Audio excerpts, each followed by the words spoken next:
Hi friends, ಎಲ್ಲರಿಗೂ ನಮಸ್ಕಾರ. ನಾನಿವತ್ತು ಕೇವಲ ಒಂದು 4 ರಿಂದ 5 ನಿಮಿಷದಲ್ಲಿ ರಸಮ್ನ ತುಂಬ ಈಸಿಯಾಗಿ ತುಂಬ ರುಚಿಯಾಗಿ ಯಾವ ರೀತಿ ಮಾಡೋದು ಅಂತೇಳಿ ತೋರಿಸ್ಕೊಡ್ತಾ ಇದ್ದೀನಿ. ತುಂಬ ಸಿಂಪಲ್ಲು. ನಿಮಗೇನಾದ್ರು ನಾನ್ ವೆಜ್ ತಿಂದಾಗ ಅಥವಾ ಹೆವಿ ಫುಡ್ ತಿಂದಾಗ ಡೈಜೆಷನ್ ಆಗಿಲ್ಲ ಅಂದರೂ ಕೂಡ ಈ ರೀತಿ ರಸಮ್ನ ಒಂದು ಸಲ ಮಾಡ್ಕೊಂಡು ನೋಡಿ. 1 ಸ್ಪೂನಷ್ಟು ಜೀರಿಗೆ, 1 ಸ್ಪೂನಷ್ಟು ಕಾಳು ಮೆಣಸು, ಹಾಗೆ ಸೋಂಪು ಅರ್ಧ ಸ್ಪೂನು, ಮೆಂತ್ಯ 1/4 ಸ್ಪೂನಷ್ಟು ತೊಗೊಂಡಿದ್ದೀನಿ. ಇಷ್ಟನ್ನು ಡ್ರೈ ರೋಸ್ಟ್ ಮಾಡ್ಕೋಬೇಕಾಗುತ್ತೆ. ಒಂದು ಅರ್ಧ ನಿಂಬೆಹಣ್ಣು ಗಾತ್ರದಷ್ಟು ಹುಣಸೆಹಣ್ಣನ್ನ ನೆನೆಸಿ ರಸ ತೆಗೆದಿಟ್ಕೊಂಡಿದ್ದೀನಿ. ಹಾಗೆ 1 ನಾಟಿ ಟೊಮೊಟೊನ ಉಪಯೋಗಿಸ್ಕೊಳ್ತಾ ಇದ್ದೀನಿ. ಹಾಗೆ ಸ್ವಲ್ಪ ತುಪ್ಪ ಮತ್ತು ಸ್ವಲ್ಪ ಎಣ್ಣೆ ಕೂಡ ಉಪಯೋಗಿಸ್ಕೊಳ್ಬೋದು. ಸ್ವಲ್ಪ ಕೊತ್ತಂಬರಿ ಸೊಪ್ಪು, ಹಾಗೆ ರುಚಿಗೆ ತಕ್ಕಷ್ಟು ಉಪ್ಪು ಬೇಕಾಗುತ್ತೆ. ಹಾಗೆ ಒಗ್ಗರಣೆ ಮಾಡ್ಕೊಳ್ಳೋದಕ್ಕೆ ನಾನು ಸ್ವಲ್ಪ ಸಾಸಿವೆ, ಹಿಂಗು, ಒಣಮೆಣಸಿನ್ಕಾಯಿ, ಬೆಳ್ಳುಳ್ಳಿ, ಹಾಗೆ ಸ್ವಲ್ಪ ಕರಿಬೇವಿನ ಸೊಪ್ಪನ್ನ ತೆಗೆದಿಟ್ಕೊಂಡಿದ್ದೀನಿ. ಹಾಗೆ ಮೆಣಸು, ಜೀರಿಗೆ, ಸೋಂಪು, ಮೆಂತ್ಯ ತೊಗೊಂಡಿದ್ವಲ್ಲ, ಇಷ್ಟನ್ನು ಡ್ರೈ ರೋಸ್ಟ್ ಮಾಡಿ ಪೌಡ್ರ್ ಮಾಡ್ಕೊಳ್ಳೋಣ. ನೀವು ಇದ್ರ ಜೊತೆಗೇ ಒಣಮೆಣಸಿನ್ಕಾಯಿ ಕೂಡ 1-2 ಹಾಕ್ಕೊಂಡು ಫ್ರೈ ಮಾಡಿ ಪೌಡ್ರ್ ಮಾಡ್ಕೊಳ್ಬೋದು. ಅದು ಕೂಡ ಟೇಸ್ಟ್ ತುಂಬಾ ಚೆನ್ನಾಗಿರುತ್ತೆ.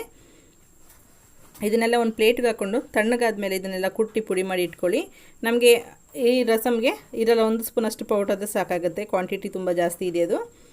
ಮೊದಲಿಗೆ ಒಂದು ಪಾತ್ರೆಗೆ ಸ್ವಲ್ಪ ಎಣ್ಣೆ ಹಾಕ್ಕೊಂಡಿದ್ದೀನಿ, 1 ಸ್ಪೂನಷ್ಟು. ಹಾಗೆ ಅದಕ್ಕೆ ಸ್ವಲ್ಪ 1/4 ಸ್ಪೂನಷ್ಟು ಹಳದಿ ಹಾಕ್ಕೊಂಡು ಅದಕ್ಕೆ ಹೆಚ್ಚಿರೋಂಥ 1 ಟೊಮೊಟೊ, ಹಾಗೆ ಉಪ್ಪು ಹಾಕ್ಕೊಂಡಿದ್ದೀನಿ. ಇಷ್ಟನ್ನು ಲೋ ಫ್ಲೇಮ್ನಲ್ಲಿ ಫ್ರೈ ಮಾಡಿ. ಟೊಮೊಟೊ ಪೂರ್ತಿ ಸಾಫ್ಟ್ ಆಗಬೇಕು, ಅಲ್ಲಿವರೆಗೂ ಇದನ್ನು ಫ್ರೈ ಮಾಡ್ಕೊಳ್ಳಿ. ತುಂಬ ಏನಾದರೂ ಡ್ರೈ ಆಗಿದೆ, ತಳ ಹಿಡಿಯುತ್ತೆ ಅಂದರೆ 1 ಸ್ಪೂನಷ್ಟು ನೀರು ಹಾಕ್ಕೊಳ್ಬೋದು. ಟೊಮೊಟೊ ತುಂಬ ಬೇಗ ಸಾಫ್ಟ್ ಆಗುತ್ತೆ. ಉಪ್ಪು ಹಾಕಿರೋದ್ರಿಂದ ಬೇಗ ಸಾಫ್ಟ್ ಮಾಡ್ಕೊಳ್ಳಿ. ಇದ್ರ ಜೊತೆಗೆ ನಾವು ಕುಟ್ಟಿ ಪುಡಿ ಮಾಡಿದ್ವಲ್ಲ, ಮೆಣಸು ಜೀರಿಗೆ ಪುಡಿ ಕೂಡ 1 ಸ್ಪೂನಷ್ಟು ಹಾಕ್ಕೊಂಡಿದ್ದೀನಿ. ಅದು ಸ್ವಲ್ಪ ಒಂದು ಅರ್ಧ ನಿಮಿಷ ಫ್ರೈ ಆದ ನಂತರ ನಾವು ಹುಣಸೆಹಣ್ಣು ರಸ ಏನು ತೆಗೆದಿಟ್ಕೊಂಡಿದ್ದೀವಿ ಅದನ್ನು ಹಾಕ್ಕೊಳ್ಳೋಣ. ಹಾಗೆ ರುಚಿಗೆ ತಕ್ಕಷ್ಟು ನೀರು ಹಾಕ್ಕೊಂಡು, ನಿಮಗೆ ಸಾಂಬಾರು ಎಷ್ಟು ಬೇಕಾಗುತ್ತೆ ಅಷ್ಟು ನೀರು ಹೆಚ್ಚಿಸ್ಕೊಂಡು, ಸ್ವಲ್ಪ ಕರಿಬೇವಿನ ಸೊಪ್ಪು, ಹಾಗೆ 2 ಹಸಿಮೆಣಸಿನ್ಕಾಯಿ ಕೂಡ ಹಾಕ್ಕೊಳ್ತಿದ್ದೀನಿ ಖಾರಕ್ಕೆ.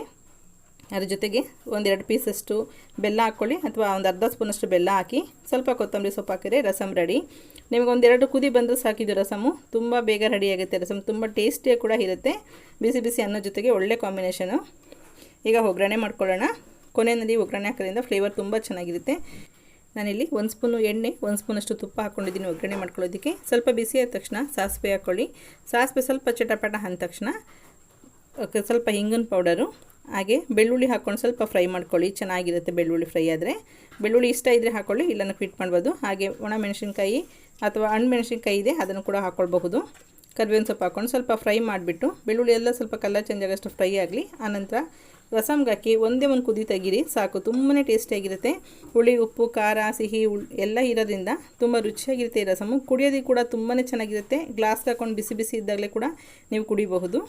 ನೋಡಿದ್ರೆ ಫ್ರೆಂಡ್ಸ್, ಎಷ್ಟು ಸಿಂಪಲಾಗಿ ಕೇವಲ ಒಂದು 5 ನಿಮಿಷದಲ್ಲೇ ರಸಮ್ ರೆಡಿ ಮಾಡ್ಕೊಳ್ಬೋದು ಅಂತೇಳಿ.